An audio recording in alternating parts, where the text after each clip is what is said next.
नमस्कार दोस्तों, स्वागत है आपका हमारे चैनल हॉरर पॉडकास्ट पर, जहां हम आपको सबसे खौफनाक और रोमांचक कहानियां सुनाते हैं। हमारी हर कहानी आपको एक नई और भयानक दुनिया में ले जाएगी, जहां आपके रोंगटे खड़े हो जाएंगे। तो तैयार हो जाइए, क्योंकि आज हम एक और दिलचस्प कहानी लेकर आए हैं जो आपको डर और सस्पेंस से भर देगी। आइए शुरू करते हैं हमारी आज की कहानी। और हाँ, हमारे चैनल को सब्सक्राइब करना न भूलें, वीडियो को लाइक करें और बेल आइकन को दबाएं ताकि आप हमारी सभी नई कहानियां मिस न करें। ये कहानी मेरे चाचा के परिवार की है। मेरे चाचा एक रिटायर्ड पुलिस अफसर है और उनके 4 बेटे हैं। सबसे छोटा बेटा भैया था, जो शुरू से ही पढ़ाई में तेज था और इसी वजह से उसे जल्दी ही एक सॉफ्टवेयर कंपनी में नौकरी मिल गई। कंपनी का ऑफिस हमारे गांव से करीब 150 किलोमीटर दूर था, जिससे रोज आना जाना मुमकिन नहीं था। इसलिए भैया ने सोचा कि शहर में एक कमरा किराए पर ले लिया जाए। थोड़ी खोजबीन के बाद भैया को एक अजीब घर में एक कमरा मिला, जिसमें कोई और किराएदार नहीं था। अकेले रहने के आदी भैया को ये अच्छा लगा कि कोई उन्हें परेशान करने वाला नहीं होगा, लेकिन उन्हें ये नहीं पता था कि ये फैसला उन्हें कितनी मुश्किलों में डाल देगा। शुरू में सब कुछ सामान्य था, लेकिन धीरे धीरे अजीब घटनाएं शुरू हो गई। एक रात जब वो सोए तो उनका बिस्तर उत्तर दक्षिण दिशा में था, लेकिन सुबह उठते ही उन्होंने देखा कि बिस्तर पूर्व पश्चिम दिशा में हो गया था।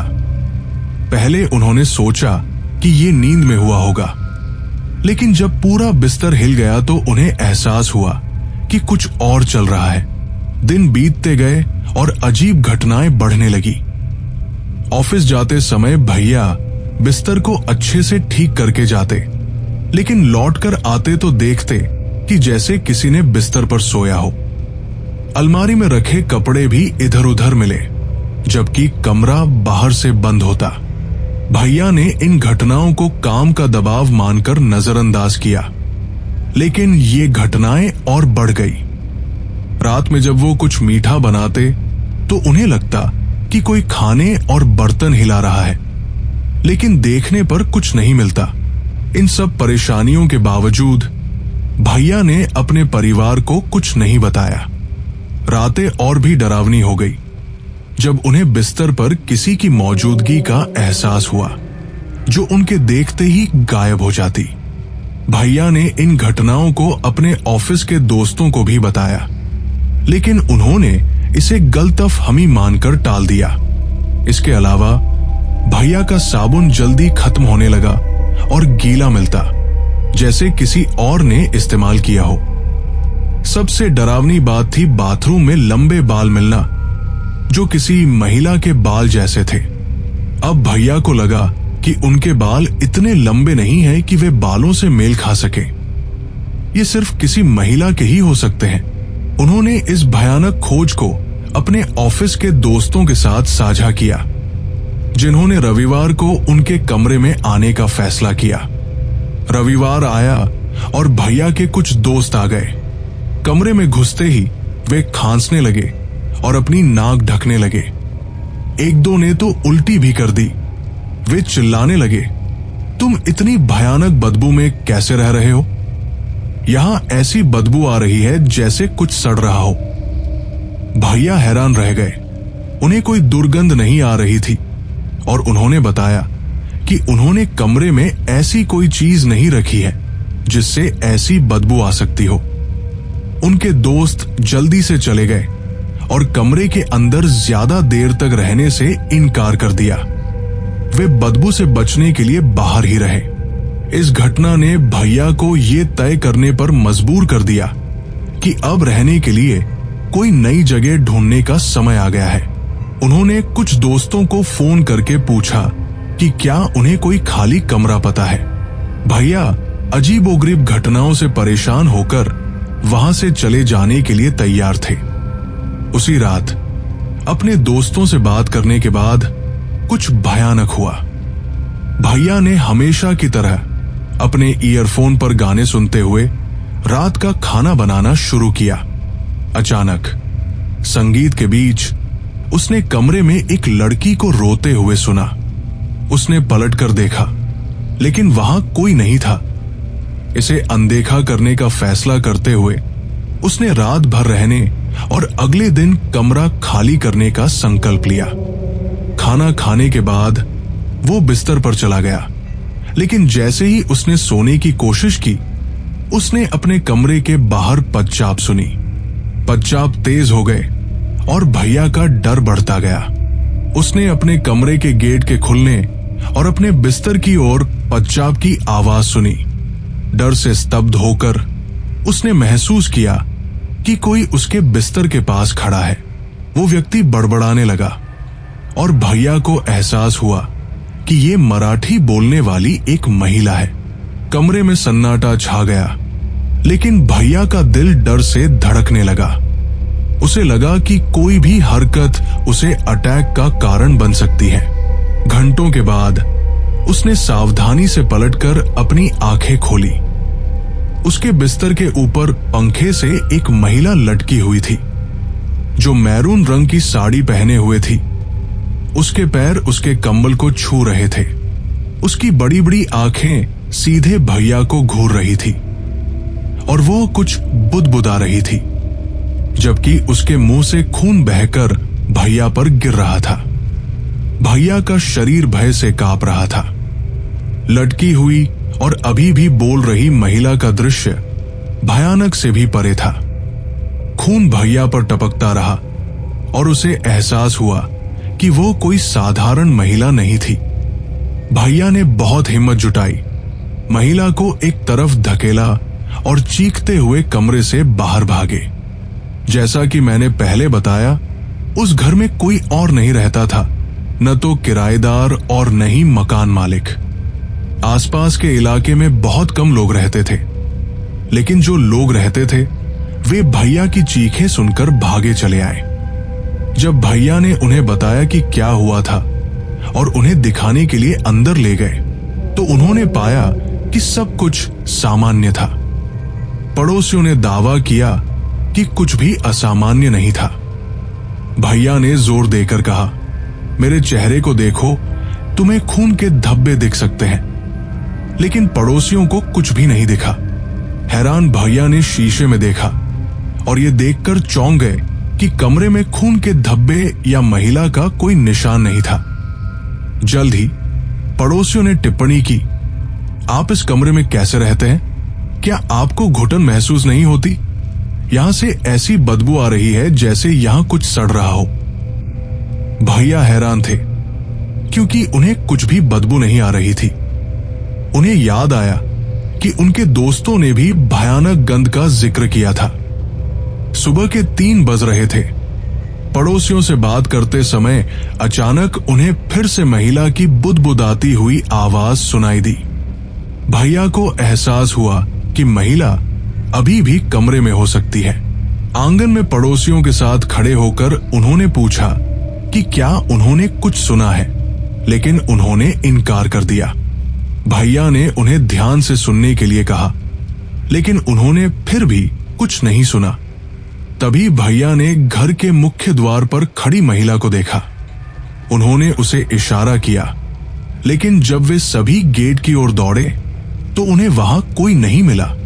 पूरी सड़क अच्छी तरह से रोशन थी, जिससे किसी के छिपने की जगह नहीं थी। पड़ोसियों ने निष्कर्ष निकाला कि ये सिर्फ भैया की कल्पना या एक बुरा सपना था। जब वे जाने लगे तो भैया ने उनसे विनती की कि वे उन्हें अकेला न छोड़े, क्योंकि उन्हें डर था कि अगर वे अकेले कमरे में रहे तो महिला वापस आ जाएगी। लेकिन पड़ोसी, जो स्वाभाविक रूप से थके हुए थे, ने कहा कि उन्हें भी सोने की जरूरत है।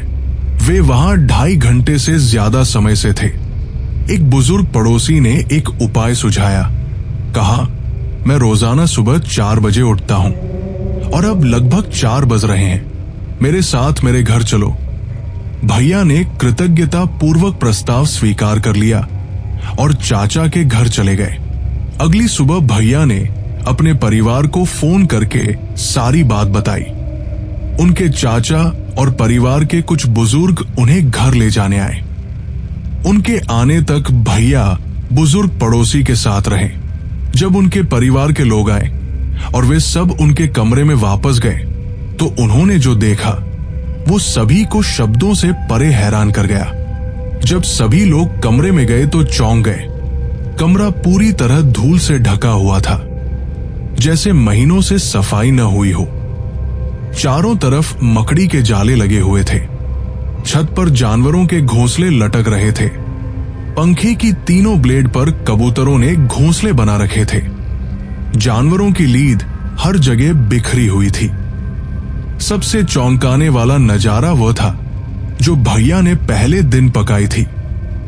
ऐसा लग रहा था कि वो कई दिनों से तवे पर पड़ी हुई थी, पूरी तरह फफूंद से ढकी हुई थी और कमरे में सब्जियां बिखरी हुई थी।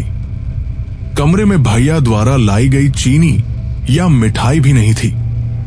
पड़ोसी भी उतने ही हैरान थे, क्योंकि उन्हें पिछली रात केवल दुर्गंध महसूस हुई थी, लेकिन कमरे की दयनीय स्थिति नहीं दिखी थी। परिवार ने जल्दी से जो कुछ भी लेने लायक था उसे इकट्ठा किया और भैया को घर ले आया। इस घटना के बाद भैया की नौकरी चली गई, क्योंकि उनकी जिंदगी में काफी बदलाव आ गया था। वो अजीब तरह से व्यवहार करने लगे, अक्सर चुप रहते और गांव की गलियों में बिना किसी उद्देश्य के घूमते रहते। कभी कभी वो बोलना शुरू कर देते और फिर रुकते नहीं, ऐसी बातें करते जो बेमतलब की होती। भैया की बिगड़ती हालत देखकर परिवार वालों को लगा कि घटना के सदमे ने उनके मानसिक संतुलन को प्रभावित किया है। डॉक्टरों से कई उपचार करवाने के बाद भी कोई सुधार नहीं हुआ। गांव की कुछ महिलाओं ने उन्हें पड़ोसी गांव के हनुमान मंदिर ले जाने का सुझाव दिया, लेकिन भैया ने जाने से मना कर दिया और जब भी उन्हें ले जाने की कोशिश की तो वो घंटों गायब हो जाते। एक दिन ताई जी अकेले हनुमान मंदिर गई और पंडित जी को पूरी कहानी सुनाई। पंडित जी ने उन्हें एक नारियल लाने, उस पर 7 बार वार करने और वापस लाने की सलाह दी। जब ताई जी ने ऐसा किया तो पंडित जी ने नारियल फोड़ दिया और उसमें से एक सड़ा हुआ और दूसरा साफ नारियल निकला। पंडित जी ने समझाया कि भैया का दिमाग नारियल के सड़े हुए हिस्से की तरह ही खराब हो रहा है और स्वस्थ हिस्सा उनकी बची हुई थोड़ी सी समझदारी को दर्शाता है। उन्होंने चेतावनी दी कि जिस दिन उनका दिमाग पूरी तरह से खराब हो जाएगा, उन्हें परेशान करने वाली शक्ति उन्हें हमेशा के लिए दूर ले जाएगी। ताई जी ने पूछा कि ये कौन है और पंडित जी ने बताया कि ये वही औरत है जो भैया को उस कमरे में परेशान करती है। वो उनके पीछे पीछे घर तक आई थी और अगर वे जल्दी ही उससे छुटकारा नहीं पाते तो वो भैया को ले जाएगी। ताई जी ने ये बात परिवार को बताई, लेकिन उन्होंने इसे अंधविश्वास मानकर टाल दिया, क्योंकि उन्हें लगा कि ये एक बीमारी है जिसका इलाज संभव है। एक दिन गांव में एक शादी के दौरान परिवार घर लौटा तो पाया कि एक कमरा काफी देर से बंद था। ये मानकर कि अंदर कोई सो रहा है, उन्होंने इंतजार किया, लेकिन जब शाम हो गई और कोई बाहर नहीं आया तो उन्होंने दरवाजा खोलने की कोशिश की। बार बार कोशिश करने के बावजूद दरवाजा नहीं खुला। पुराने लकड़ी के दरवाजे में छोटे छोटे छेद थे, जो गांव के घरों में आम है। किसी ने छेद से झांका और जो देखा उससे वह डर गया। दरवाजा जल्दी से तोड़ा गया और अंदर का नजारा देखकर सभी स्तब्ध रह गए। भैया छत से लटके हुए थे। उनका शरीर ठंडा और बेजान था। पंडित जी की भविष्यवाणी सच हो गई थी। महिला की आत्मा भैया को ले गई थी। धन्यवाद दोस्तों। उम्मीद है आपको हमारी आज की कहानी पसंद आई होगी।